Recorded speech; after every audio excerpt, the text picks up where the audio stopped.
साथ में भागवत जी की कथा भी चल रही है। कलिकाल में वही माधवी जिनके विषय में हम कल सुन रहे थे, वही माधवी आज से लगभग 550 वर्ष के अंतराल पूर्व में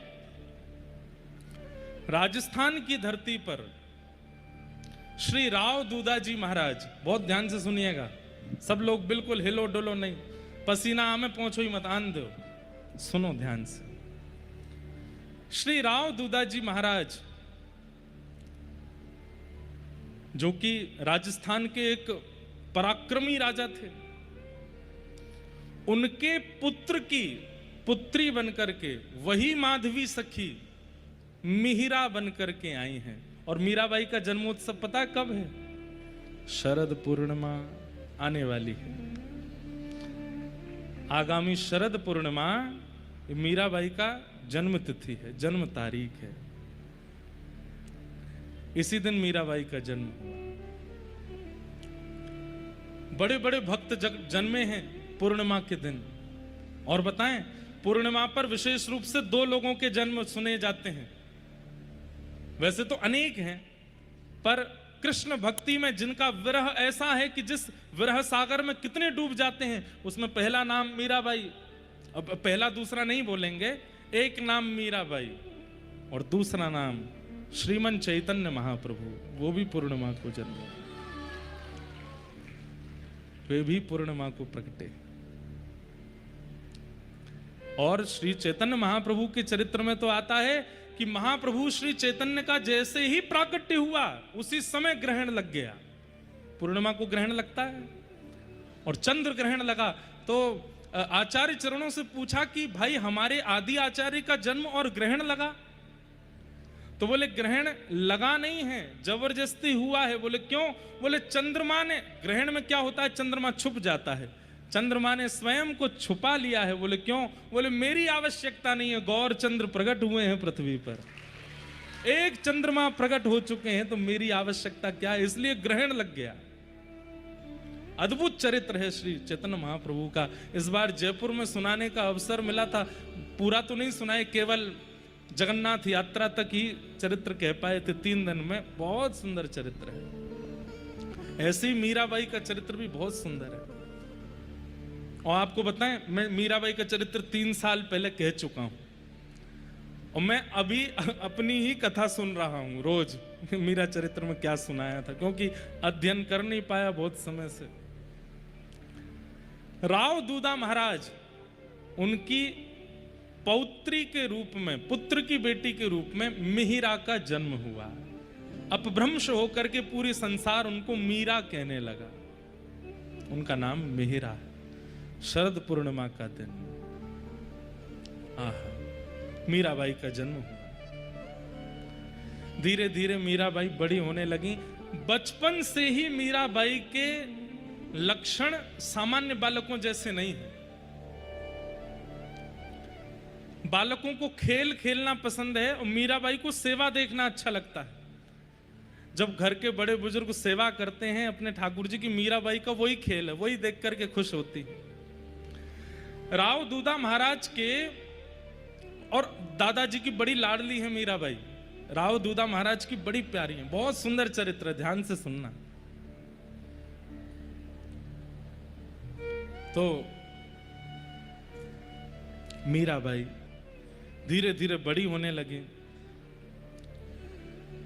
मेड़ता में राव दूधा महाराज ने नियम बना रखा है कि कोई भी संत महापुरुष राजस्थान आए, उनके लिए द्वार खुले हुए हैं। हमारे राजभवन के बाहर एक संत निवास बना रखा है। जितने भी संत आए वहां आकर के रहिए, खाइए, पीजिए, अपना भजन कीजिए। कोई समय की अवधि नहीं, कितने दिन रुकना है, कितने दिन में जाना है, जैसा कहेंगे वैसी सेवा।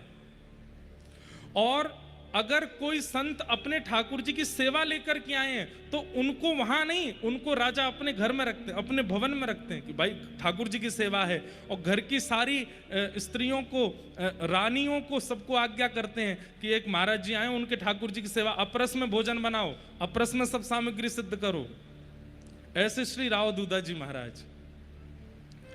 और वैसी ही मिल गई उनको मीरा। मीरा को बहुत सुख मिलता है इन सब चीजों में। कथा होती है, सत्संग होती है, वार्ता होती है, मीराबाई सबसे आगे बैठती हैं, श्रवण करती हैं।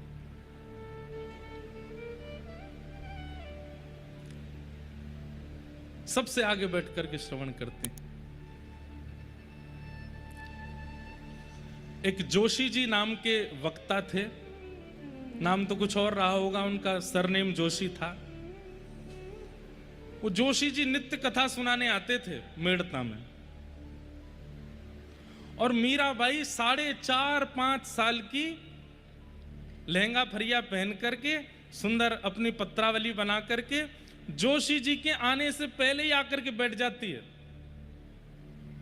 और सारे घर के लोगों को खींच के लाती है, अपनी माता जी को, पिताजी को, राव दूधा दादाजी को, अपने भैया जयमल को, सबको लेके आते हैं। कथा हो रही है, चलो सुनने। और जो कथा सुनने नहीं आता, मीराबाई 2 दिन उससे फिर बात नहीं करती कि तुम कथा सुनने नहीं आए, हमारी आपसे मित्रता नहीं है। ऐसा ही आप लोग भी किया करो। जो वृंदावन जावे तो मना करे, कथा में आवे तो मना करे, अच्छा अनफ्रेंड कर दो उसको, ब्लॉक मार दो व्हाट्सएप पे। फोन करे, भैया डीपी नहीं दिख रही है, बोले नहीं दिखेगी। क्यों, क्या बात होगी? बोले तुम कथा में नहीं आए, हमने बुलाया फिर भी नहीं आए। मीराबाई ऐसी सबसे आगे बैठ करके कथा सुनती हैं। और ये तो पहला आश्चर्य। और दूसरा आश्चर्य क्या है, जोशी जी कथा सुना रहे हैं और बड़े बुजुर्ग कोई झोंके ले रहे हैं, कोई सो गया है, कोई उबासी ले रहा है, कोई पानी पी रहा है, कोई कुछ कर रहा है, कोई पंखा जल रहा है, कोई पसीना पोंछ रहा है। लेकिन मीराबाई 4.5 वर्ष की लाली, और उसके नेत्रों से आंसू गिरते रहते हैं। कभी अपने आंसू पोंछती है, कभी सिसक सिसक के रोती हैं। राव दूधा जी देखते हैं, लाली तू काय को रोवे, इधर आ, अपनी गोद में बैठा लेते हैं। वहां बैठी बैठी सुनती है, रोती रहती है। कथा विश्राम हुई, सब लोग व्यास मंच पर जाकर के प्रणाम कर रहे थे। तो जोशी जी ने कहा, आप लोगों को कथा समझ में आई? किसी की कोई जिज्ञासा हो तो हमसे पूछ लेना। सब लोग बोले नहीं नहीं, हमें तो समझ आ गई, कोई जिज्ञासा नहीं है। जोशी जी एक एक आदमी से पूछ रहे हैं, कथा समझ में आई? सब कह रहे हाँ बहुत बढ़िया कथा। लेकिन मीरा दूर से आ रही है, बोले मैं पूछूंगी। राव दूधा जी से कहती हैं, दादाजी व्यास जी से कहो मुझे कुछ पूछना है। राव दूधा जी बोले क्या पूछोगे? बोले उनसे ही पूछूंगी। छोटी सी मीरा अपनी दादी, अपने दादाजी की उंगली पकड़ करके व्यास जी के पास आती है। व्यास जी माला लेकर के राव दूधा जी को पहनाते हैं, महाराजा हैं। राव दूधा जी कहते हैं, हमें तो कुछ नहीं पूछना, पर हमारी लाली को आपसे कुछ पूछना है।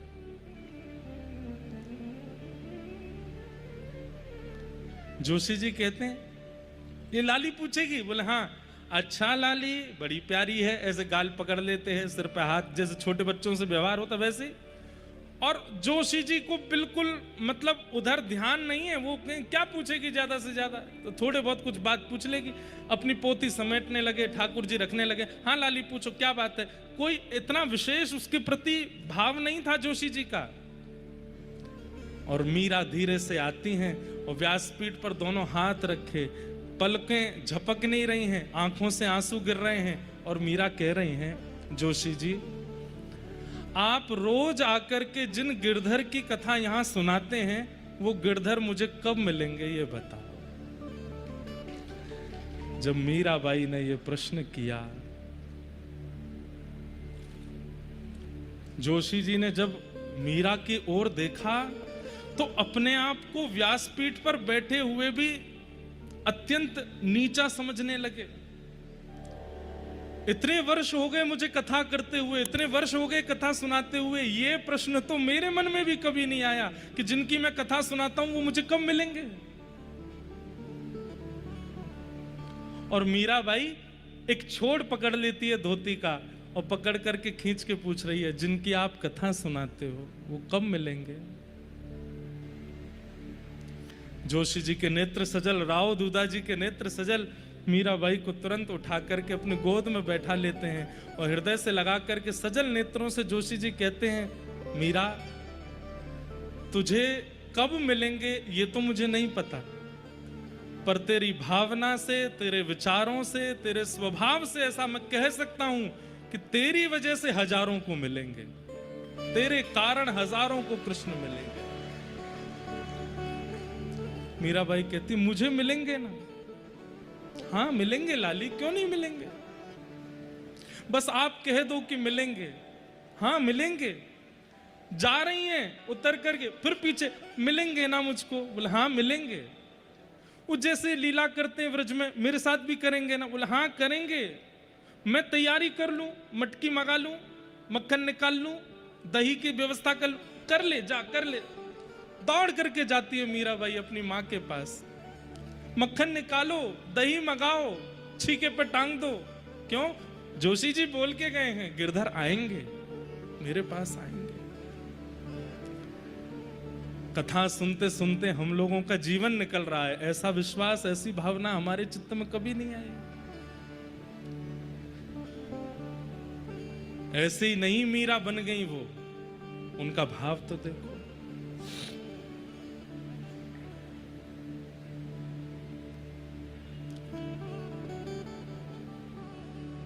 एक बार राव दूधा जी तीर्थ यात्रा के लिए जाते थे, महीने 2 महीने में। अब की बार द्वारिका की तरफ जा रहे थे, वहीं बीच में एक स्थान पड़ता है जिसका नाम है डाकोर जी। वहां पर रणछोड़ राय भगवान का मंदिर है। डाकोर जी की यात्रा पर जा रहे थे। अब सब परिवार के लोग नदी के किनारे कहीं रुके हैं, भोजन प्रसाद पा रहे हैं, और मीरा नदी के तट पर बैठी सामने की ओर देख रही है। 4.5-5 साल की है मीरा। राव दूधा जी आते हैं, लाली तुम भोजन नहीं करोगे? तो कहती, दादाजी देखो सामने एक संत बैठे हैं। मतलब ये भी एक भक्ति का प्रमाण है बंधुओं। ठाकुर जी जिसको चुन लेते हैं ना, उसकी दृष्टि कैसे भी स्थान में वैष्णव को खोज लेती है, वैष्णव का दर्शन कर लेती है। एक बात आपने अनुभव की हो, पता नहीं, नशेड़ी व्यक्ति होता है ना, जो नशा करना जानता है और नशे का बड़ा आदी है, वो कैसी भी सभा में चले जाए, वो ब्याह में भी चला जाता है, वहां अपने जैसों को ढूंढ लेता है। कामी व्यक्ति दूसरे कामी को ढूंढ लेता है, लोभी व्यक्ति दूसरे लोभी को ढूंढ लेता है, व्यसनी व्यक्ति व्यसनी को ढूंढ लेता है, पर भक्त भक्त को नहीं ढूंढ पाते। हमारी दृष्टि भी ऐसी बन जाए, हम जहां जाएं वहां पर किसी वैष्णव को खोज लें। मीराबाई ने कहा, देखो दादाजी सामने एक संत बैठे हैं, और मैं जितनी देर से इनको देख रही हूं ना, जोशी जी के द्वारा सुनाई गई कथा मुझे उतनी याद आ रही है। ये सामान्य नहीं है, हमें इनको प्रणाम करना चाहिए। राव दूधा जी सबसे बड़े हैं अपने परिवार में, और मीरा सबसे छोटी है। उंगली पकड़ करके ले गए पल्ली पार। श्री निवृत्तिनाथ, ये ऐसे महापुरुष मीराबाई के जीवन में आए जिनकी वजह से कृष्ण प्राप्ति और सहज हो गई मीराबाई को। प्रणाम किया, निवृत्तिनाथ। मीराबाई अपलक नेत्रों से उनकी ओर देख रही है, निवृत्तिनाथ उनके ऊपर भी ऐसे हाथ फेर रहे, अरे छोटी लाली बड़ी प्यारी है। मीराबाई छूटते ही पूछती हैं, मेरा एक प्रश्न है। निवृत्तिनाथ जी बोलते हैं, बोलो। बोले, जोशी जी हमारे यहां आते हैं, वो कथा में कहते हैं कि ठाकुर जी तो सब जगह विराजमान है।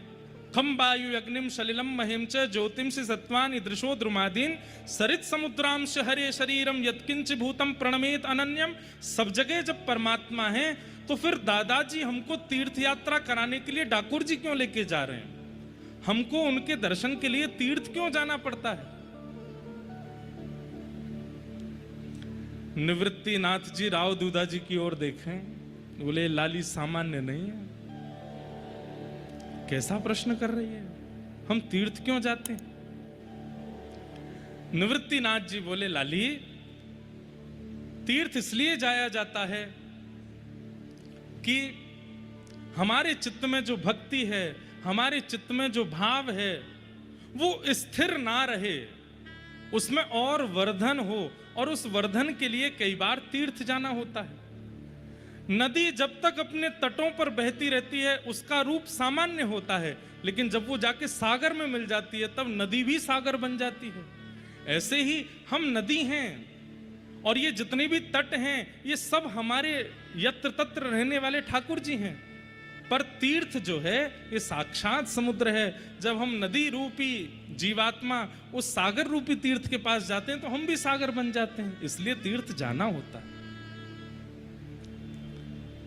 उसी समय निवृत्तिनाथ जी ने राव दूधा जी से कहा, बोले इस लाली को योग, साधना और वेदों का ज्ञान मैं दूंगा, मेरा वचन है आपको, ये सामान्य नहीं है।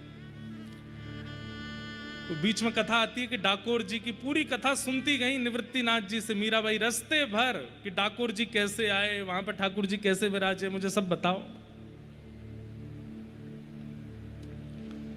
निवृत्तिनाथ जी जब लौट करके आए तो राव दूधा जी से बोले, अब मैं आपकी पुत्री को 1-2 साल तक योग साधना की विद्या दूंगा। ठीक है।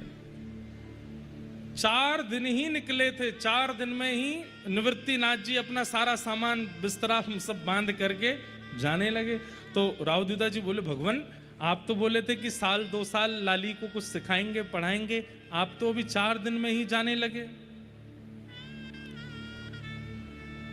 निवृत्तिनाथ जी के नेत्र सजल हो गए, बोले 4 साल में जो साधन सीखना चाहिए वो आपकी लाली 4 दिन में सीख गई है।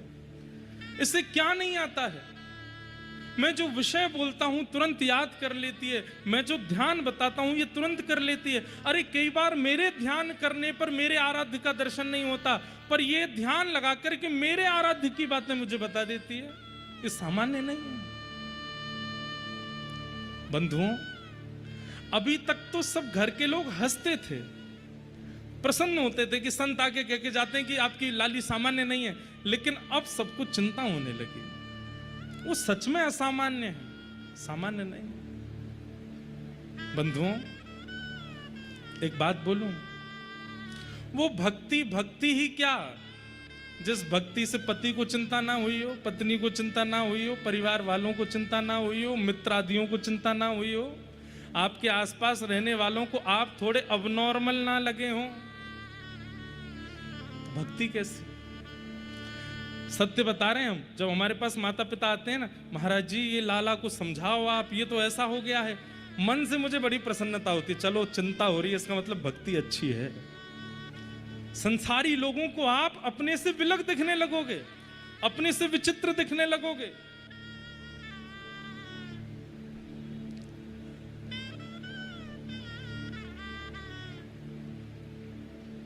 उसी काल में वृंदावन से एक संत का आगमन हुआ,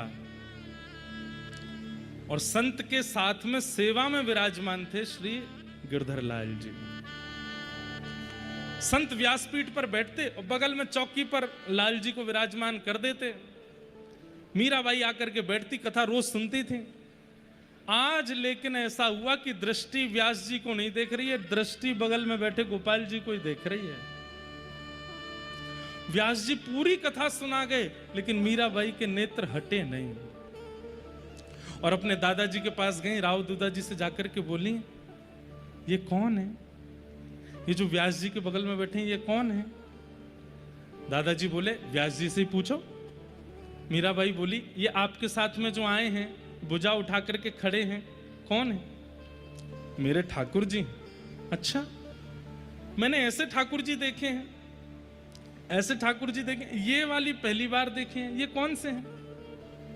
अरे जब व्रज में इंद्र ने खूब वर्षा की थी, तब व्रजेंद्र नंदन श्री कृष्ण ने 7 कोस लंबे चौड़े गिरिराज पर्वत को अपनी इकल्ली उंगली पर धारण किया था, और उसी समय पूरे व्रजमंडल ने उनको गिरधारी कहकर के बुलाया। ये वही गिरधर लाल है। ये कथा जैसे ही सुनाई, मीराबाई के नेत्र बंद हुए, और वो छवि आने लगी बार बार, जो वो माधवी रूप में थी पूर्व में, और माधवी रूप में वो गई हैं, ठाकुर जी के चरणों में जाकर के प्रार्थना करती हैं, ठाकुर जी को देख रही हैं, नेत्रों में पानी भर रहा है, देख नहीं पा रही हैं। ये सारी स्मृति थोड़ी थोड़ी मीराबाई के चित्त में आने लगी। मीराबाई तो जैसे 5-6 वर्ष की आयु में व्याकुल जैसी हो गई और रोते हुए कहने लगी, ये आपके नहीं है, ये मेरे हैं, और मैं आज से नहीं, इनको वर्षों से जानती हूं। ये मुझसे वचन दिए थे कि ये मेरे पास आएंगे, ये मेरे पास आ गए हैं, अब इनको मुझे दे दो, ये मेरे हो गए, इनको मुझे दे दो। संत घबरा गए। राव दूधा जी संभालिए, ये लाली आपकी क्या कह रही है। राव दूधा जी आए, मीरा ऐसे नहीं कहते, हमारे ठाकुर जी है ना चतुर्भुज भगवान, उनकी सेवा करेंगे। नहीं, वो आपके हैं, वो परिवार के हैं, ये वाले मेरे हैं, ये जो इनके बगल में बैठे हैं ये मेरे हैं।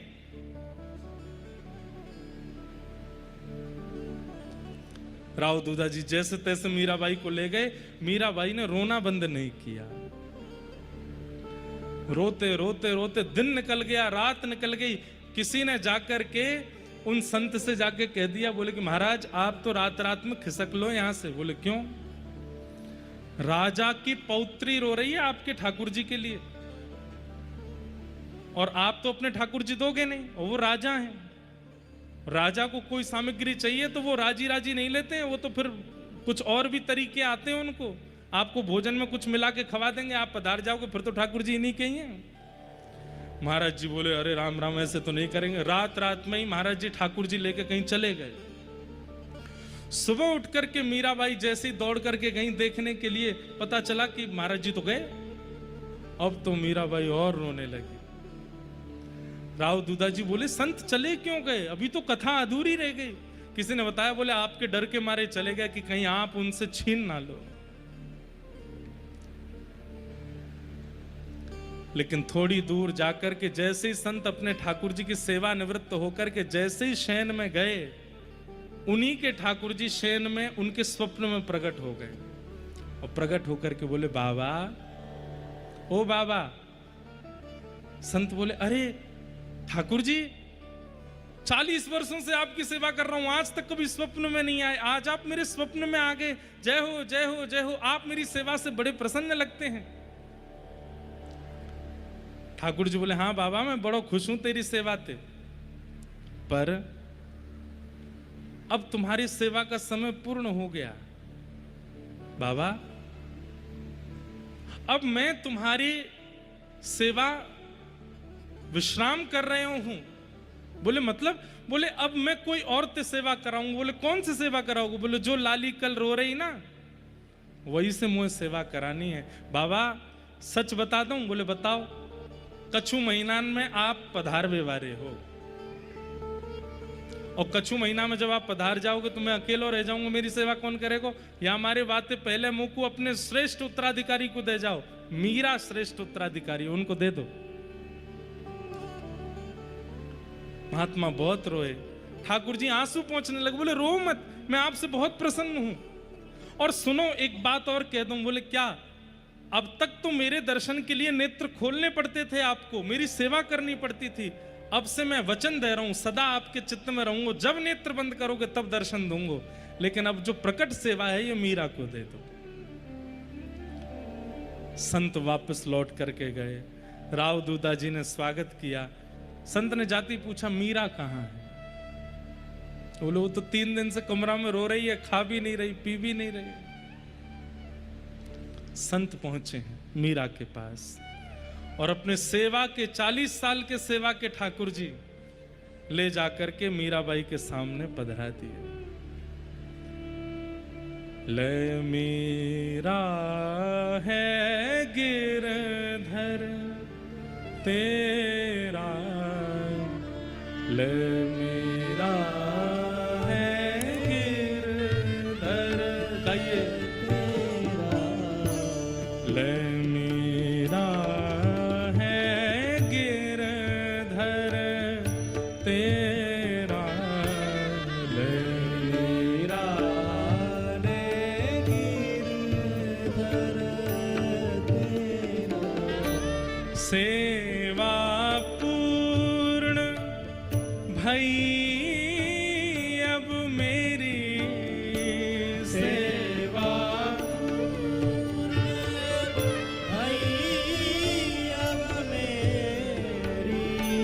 सेवा पूर्ण भई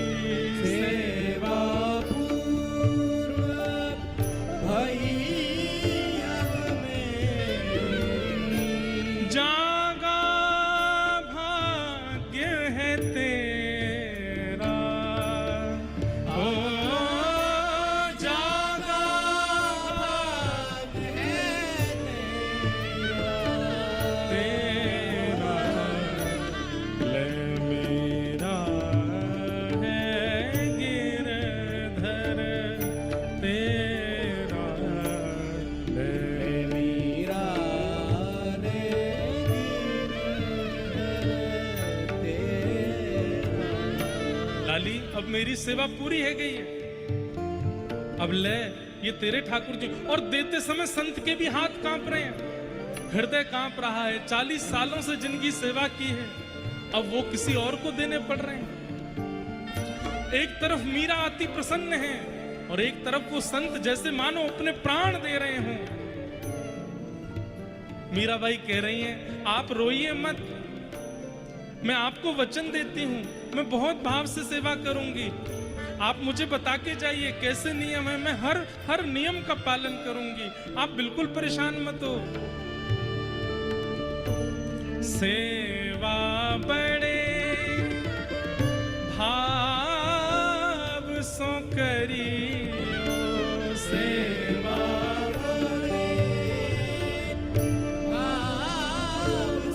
कैसे भाव से रखियो ने नानेरा, ओ रखियो ने नाने, मतलब अपने नेत्रों के सामने ही रखियो इनको, एक क्षण के लिए भी ये तोते दूर नहीं हो, ऐसी सेवा करियो।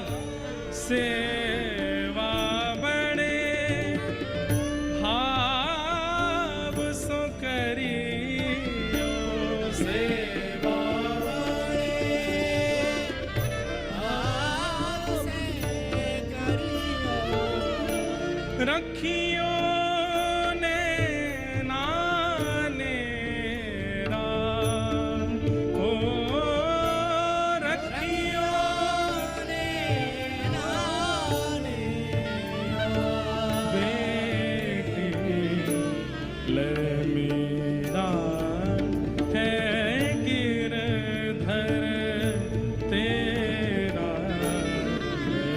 मीरा ने गिरधर तेरा। और वो संत मीराबाई के सिर पर हाथ फेरने लगे, रो रहे हैं।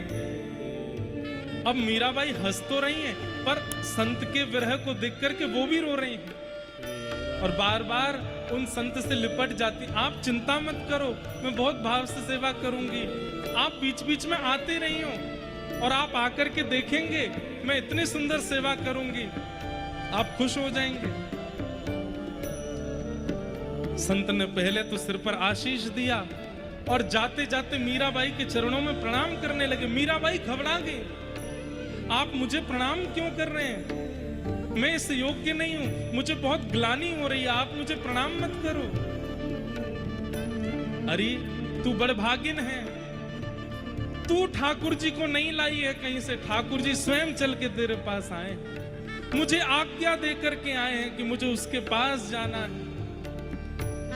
सो ही सुहागन प्रिय जाहिरी जे, सो ही सुहागन जाहिरी जे, सो ही सुहागन प्रिय जाहिरी जे, सो ही सुहागन प्रिय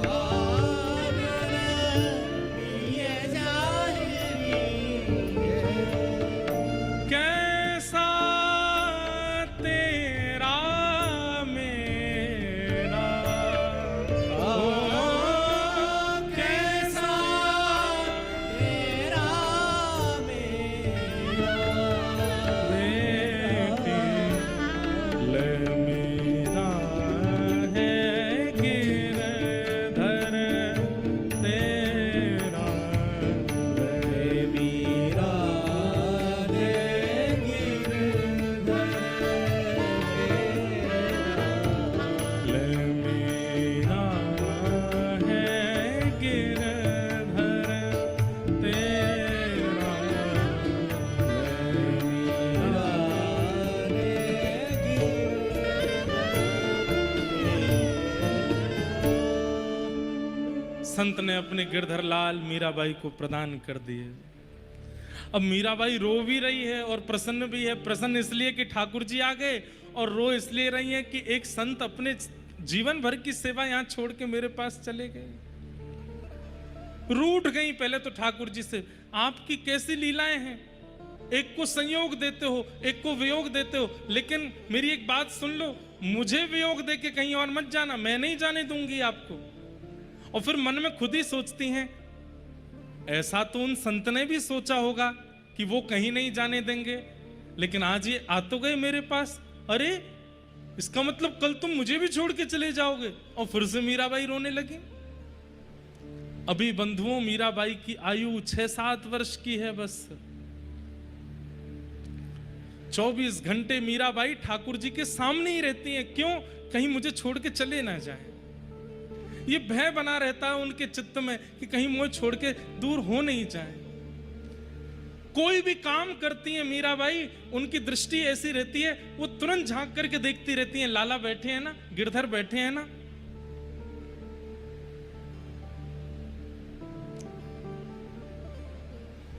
और फिर वही लीला जो मैं कल सुना रहा था। एक दिन बारात जा रही थी, मीराबाई ने पूछा ये क्या है माँ? माँ ने बताया ये बारात जा रही है और ये दुल्हा जा रहा है अपनी बींदड़ी को लेने। मीराबाई की जिद हो गई, मैं भी बींदड़ी हूं किसी की? बोले हाँ। और मेरे दुल्हा कौन है, मेरे बींद कौन है? पूछते पूछते रात हो गई। माँ बोली तू तो परेशान ही कर देती है मीरा, अरे बताओ ना मेरे बींद कौन है? सामने बैठे गिरधर लाल की ओर इशारा करते हुए मैया कह दे ये हैं तेरे बींद। और बस मीराबाई ने जैसे ही देखा है ठाकुर जी को, उसी छवि रूप को निहारती रहती। बंधुओं, मीराबाई ने अपने जीवन का सबसे पहला पद क्या गाया पता है? जहां से उन्होंने पद गाना शुरू किया, मीराबाई के जीवन में सबसे पहला पद कौन सा आया? बहुत सुंदर पद है और उसके पीछे भी एक लीला है।